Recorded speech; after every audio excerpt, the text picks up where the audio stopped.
സ്നേഹോദനങ്ങൾ പ്രിയുള്ളവർ, പാഠഭേദത്തിൻ്റെ ഒരു പുതിയ പാഠത്തിലേക്ക് എല്ലാ മാന്യപ്രേക്ഷകരെയും സ്വാഗതം ചെയ്യുകയാണ്.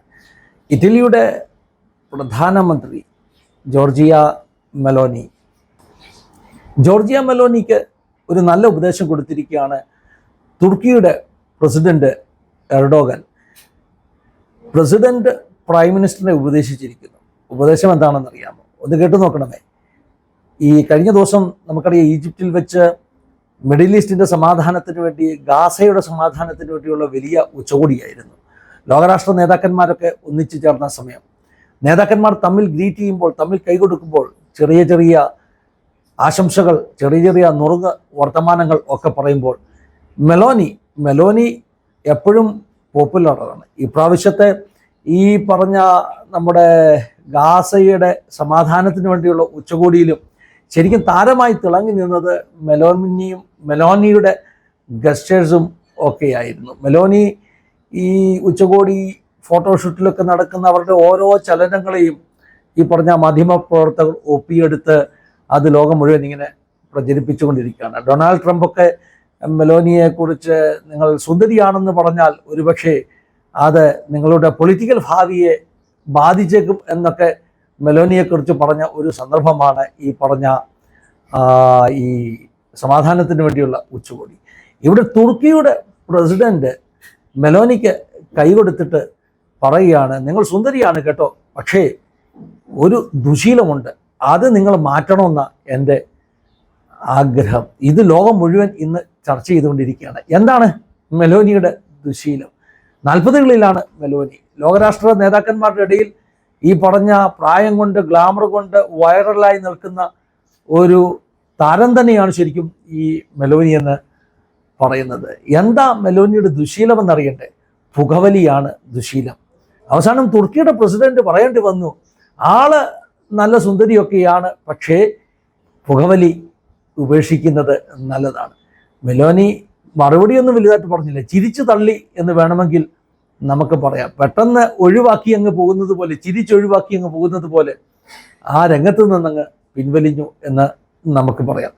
എന്നാൽ തുർക്കി പ്രസിഡന്റിനോട് എനിക്കൊരു വാക്ക് നന്ദി പറയാനുണ്ട്. കാരണം താങ്കൾ പറഞ്ഞ ആ വാക്കുകൾ, പുകവലി ഒരു ദുശീലമാണ്, അത് മാറ്റണം എന്ന് പറഞ്ഞ വാക്കുകൾ ലോകം മുഴുവനുള്ള ആളുകൾ കേട്ടു. അത് ലോകത്തിലെ എല്ലാ പുകവലിക്കാരിലും ഇമ്പാക്റ്റ് ഉണ്ടാക്കട്ടെ എന്ന് ഞാനങ്ങ് പ്രാർത്ഥിക്കുകയാണ്.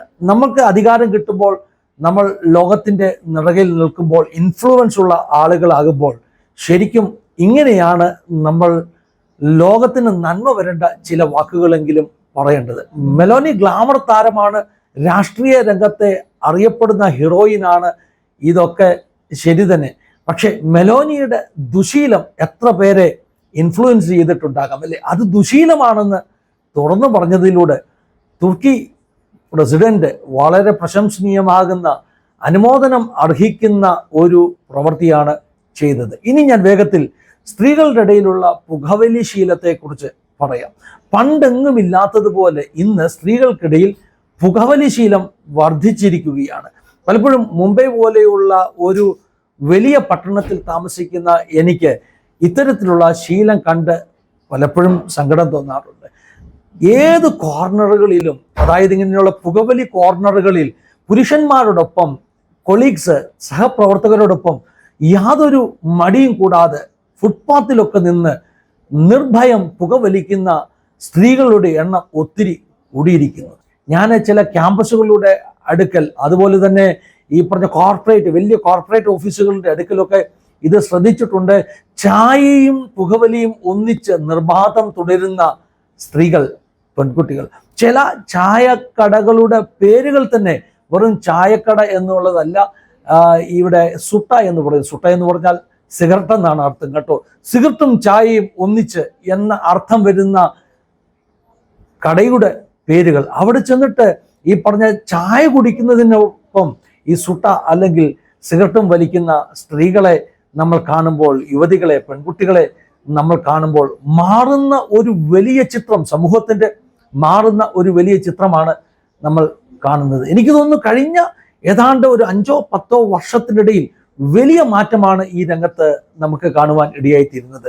ഞാനൊക്കെ ബോംബെയിൽ വന്ന 90കളുടെ അവസാനങ്ങളിൽ അങ്ങനെയുള്ള കാഴ്ച വളരെ വിരളമായിരുന്നു. ഒരു പെൺകുട്ടി സിഗരറ്റ് പബ്ലിക്കിലൊക്കെ അന്ന് വലിക്കുന്നത് കാണുവാൻ വളരെ ബുദ്ധിമുട്ടായിരുന്നു.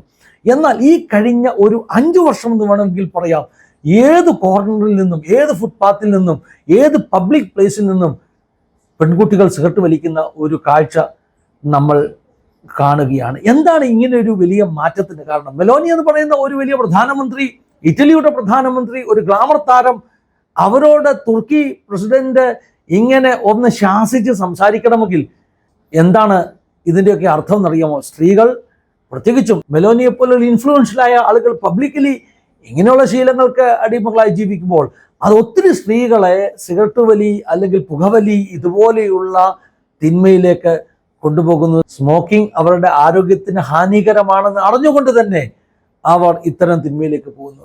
ഞാൻ ഒന്ന് വെറുതെ അന്വേഷിക്കുവാനിടയായി തീർന്നു, എന്തായിരിക്കാം ഇതിൻ്റെ കാരണം? സ്ത്രീകളുടെ ഇടയിലെ പുകവലി വർദ്ധിക്കുന്നതിന് കാരണം എന്തായിരിക്കാം? ഒത്തിരി കാരണങ്ങൾ ഈ പറഞ്ഞ നമ്മുടെ ഇൻ്റർനെറ്റിലൊക്കെ നമ്മൾ സെർച്ച് ചെയ്താൽ അവർ നമുക്ക് പറഞ്ഞു തരാറുണ്ട്. എന്നാൽ വളരെ പ്രധാനപ്പെട്ട ഒരു കാരണമെന്ന് എനിക്ക് തോന്നുന്നത് ഈ ഫെമിനിസ്റ്റ് ആശയങ്ങളുടെ ഒക്കെ ഒരു അതിപ്രസരമാണ്. കാരണം പുരുഷനെ പോലെ വേണമെങ്കിൽ എനിക്കും ജീവിക്കാമെന്ന് കാണിച്ചു കൊടുക്കുവാൻ, ഞങ്ങൾ വ്യത്യസ്തരല്ലെന്ന് കാണിച്ചു കൊടുക്കുവാൻ പെൺകുട്ടികൾ ശ്രമിക്കുന്നു എന്നുള്ളത് വളരെ പ്രധാനപ്പെട്ട ഒരു കാരണമാണെന്ന് ഞാൻ ചിന്തിക്കുന്നു. പിന്നെ നെറ്റിൽ സെർച്ച് ചെയ്താൽ അവർ പറയുന്ന മറ്റൊരു കാരണം സ്ട്രെസ്സ് കൂടിയതാണെന്ന്. അതായത് പണ്ടത്തെ പോലെയല്ലോ, പെൺകുട്ടികളും ഇപ്പോൾ കോർപ്പറേറ്റ് മേഖലകളിലൊക്കെ അവർ വളരെ മുൻപിൽ ഓടിക്കൊണ്ടിരിക്കുമ്പോൾ അവരുടെ സ്ട്രെസ്സിൽ നിന്ന് അവർക്ക് വിടുതൽ, മോചനം പ്രാപിക്കാനാണ് പുകവലിക്കുന്നത് എന്ന് പറയുന്നു. ഇത് വലിയൊരു മണ്ടത്തരമാണ് കേട്ടോ. അതായത് മദ്യപിച്ചാൽ ടെൻഷൻ മാറും, സ്ട്രെസ്സ് മാറും എന്ന് പണ്ടൊക്കെ ആളുകൾ പറയുമായിരുന്നു.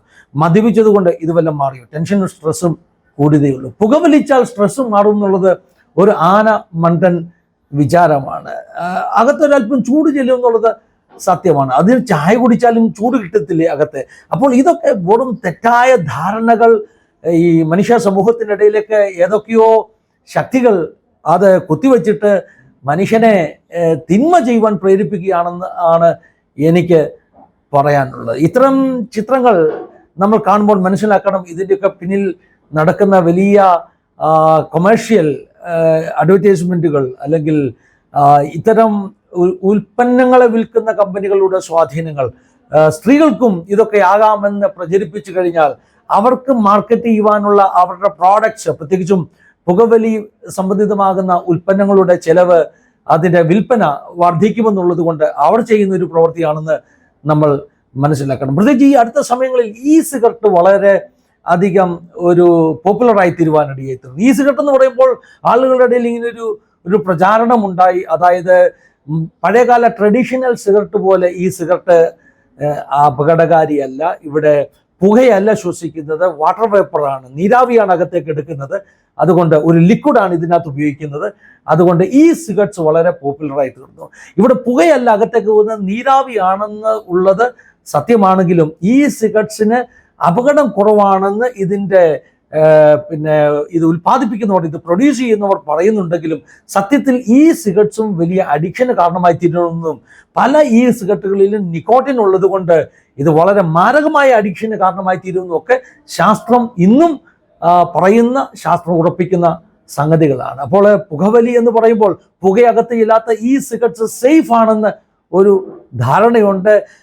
അത് അത്രമാത്രം ശരിയല്ല. കാരണം ഈ സിഗരറ്റിനും ഒരു അഡിക്ഷൻ ഉണ്ടെന്നുള്ളത് നമ്മൾ മനസ്സിലാക്കണം. അപ്പോൾ ഈ സിഗരറ്റ്സ് ഒക്കെ വന്നപ്പോൾ ഈ സിഗരറ്റ്സ് പല തരത്തിലുള്ള, പല വ്യത്യസ്തതയുള്ള, പല ഫ്ലേവറിലുള്ള പുതിയ പ്രോഡക്റ്റ്സ് ആയി വന്നപ്പോൾ അത് പ്രത്യേകിച്ചും സ്ത്രീകൾക്ക് ഉപയോഗിക്കാൻ പറ്റുമെന്നുള്ള ഒരു പ്രചാരണം ഇത് ഉൽപ്പാദിപ്പിക്കുന്ന കമ്പനികൾ നടത്തിയപ്പോൾ ഈ സിഗരറ്റ്സിന് കിട്ടിയ ഒരു പ്രചരണം കൊണ്ട് സ്ത്രീകൾ അത്തരത്തിലുള്ള പ്രോഡക്റ്റ്സ് ഉപയോഗിക്കാൻ തുടങ്ങുന്നു. അത് പുകവലി വർദ്ധിക്കുവാൻ കാരണമായിത്തീരുന്നു. ഈ മെലോനി ഉപയോഗിച്ചത് ഈ സിഗരറ്റാണോ അതോ ട്രഡീഷണൽ സിഗരറ്റാണോ എന്നൊന്നും ഞാൻ സെർച്ച് ചെയ്ത് നോക്കിയില്ല. വാർത്ത കണ്ടപ്പോൾ എനിക്ക് ആസാദിയുടെ പ്രേക്ഷകരിലൂടെ സമൂഹത്തോട് പറയാനുള്ള ഒരു സന്ദേശം, പോപ്പുലറായിട്ടുള്ള ആളുകൾ, ഇൻഫ്ലുവൻഷ്യൽ ആയിട്ടുള്ള ആളുകൾ ചെയ്യുന്ന ഇത്തരം തിന്മകൾ എത്ര പേരെ സ്വാധീനിക്കുവാൻ ഇടയായിത്തീരും, തെറ്റിലേക്ക് നയിക്കുവാൻ ഇടയായിത്തീരും. ശരിക്കും ഈ പറഞ്ഞ തുർക്കിയുടെ പ്രസിഡന്റിനെ അഭിനന്ദിക്കണം. അതോടൊപ്പം തന്നെ ഇറ്റലിയുടെ പ്രധാനമന്ത്രി എല്ലാവരുടെ മുമ്പിൽ ഞാൻ ഇന്ന് മുതൽ പുകവലി നിർത്തുകയാണ് എന്ന് പറഞ്ഞിരുന്നെങ്കിൽ അത് എത്ര പേരെ പുകവലി നിർത്തുവാൻ പ്രേരിപ്പിക്കുമായിരുന്നു എന്നൊക്കെ ഞാൻ അങ്ങ് വ്യാമോഹിച്ച് പോവുകയാണ്. ഇത്തരം തിന്മകളിൽ നിന്ന് സമൂഹം പുറത്തു വരണം. എന്നെ കേൾക്കുന്ന ആരെങ്കിലും ഈ പുകവലിയോ മദ്യപാനമോ ഇത്തരം തിന്മകളിൽ കുടുങ്ങി കിടക്കുന്നവരുണ്ടെങ്കിൽ, ഒരുപക്ഷെ ഈ ഡി അഡിക്ഷൻ സെന്ററുകൾക്ക് നിങ്ങളെ സഹായിക്കുവാൻ കഴിഞ്ഞില്ലെങ്കിൽ പോലും അതിലൊക്കെ അപ്പുറമായിട്ട് ഏത് തരത്തിലുള്ള ഇത്തരത്തിലുള്ള അഡിക്ഷനെ, ആസക്തിയെ അതിജീവിക്കുവാൻ പ്രാർത്ഥനയ്ക്കും യേശുവിനുള്ള വിശ്വാസത്തിന് കഴിയുമെന്ന് എൻ്റെ ഒരു വിശ്വാസം ഞാൻ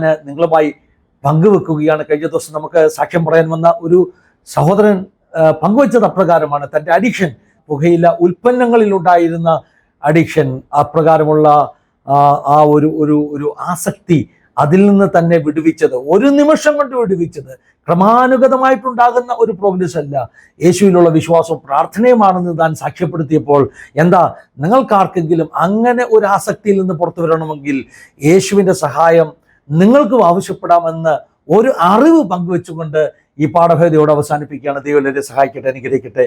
God bless you all. Have A wonderful time.